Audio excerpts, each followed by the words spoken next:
सच की जीत। एक छोटे से गांव में रामू नाम का एक ईमानदार और नेक दिल लड़का रहता था। वह गरीब था, लेकिन उसका मन बहुत साफ था। वह दूसरों की मदद करने में हमेशा आगे रहता और अपनी माँ के साथ ईमानदारी से जीवन बिताता। एक दिन रामू बाजार जा रहा था। रास्ते में उसे ज़मीन पर पड़ा एक बटुआ पर्स मिला।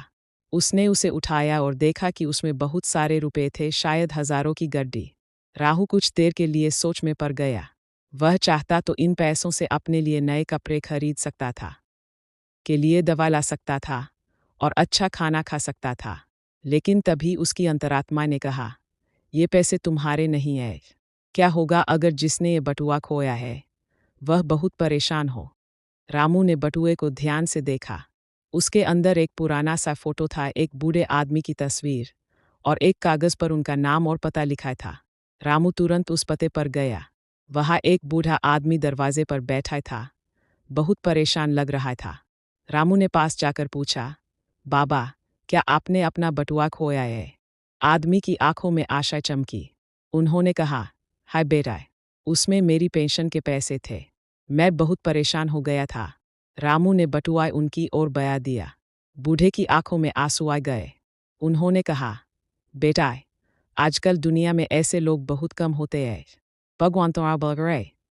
बूढ़े ने रामू को कुछ पैसे देने चाहे, लेकिन रामू ने विनम्रता से मना कर दिया और मुस्कराते हुए बोला, बाबा, सच्चाई का इनाम पैसे नहीं, दिल की शांति होती है।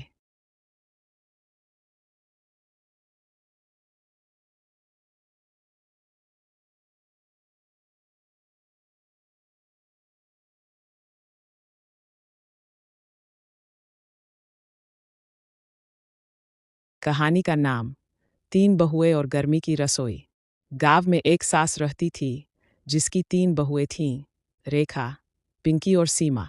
गर्मियों का समय था और घर में दोपहर की रसोई का काम सबसे मुश्किल था, खासकर जब लू चल रही हो। पहली बहू रेखा। रेखा सुबह जल्दी उठकर ठंडे पानी से हाथ मुंह धोती, रसोई में घुसती और बिना कुछ बोले सारा खाना बना देती। लेकिन जैसे ही सब खाना खा लेते, वह पंखे के नीचे बैठ जाती और कहती, गर्मी तो लगती है, पर ससुराल का काम तो निभाना ही पड़ता है। दूसरी बहू पिंकी हमेशा स्टाइल में रहती थी। वह स्कार्फ बांधकर, चश्मा लगाकर रसोई में जाती और हर 2 मिनट में कहती, सासू माँ, एसी लगवा दीजिए ना रसोई में। वो आधा खाना बनाती और बाकी सास को सौंप देती। सब खाने के बाद कहती, मैंने तो फ्यूज़न खाना बनाया था, जवार जलाता। तीसरी बहू सीमा। सीमा टेक्नोलॉजी वाली बहू थी। उसने यूट्यूब से नोकुक समर रेसिपियों ढूंढी और ठंडा ठंडा दही ब्रा, आम पन्ना और सलाद बना डाले। सब खुश हो गए, खाना भी टेस्टी और रसोई भी ठंडी रही। सास बोली, अब की बार गर्मियों में रसोई की महारानी सीमा ही बनेगी। सीट। गर्मी हो या कोई भी मुश्किल समयदारी, नई सोच और थोड़ा सहयोग घर को खुश रखता है।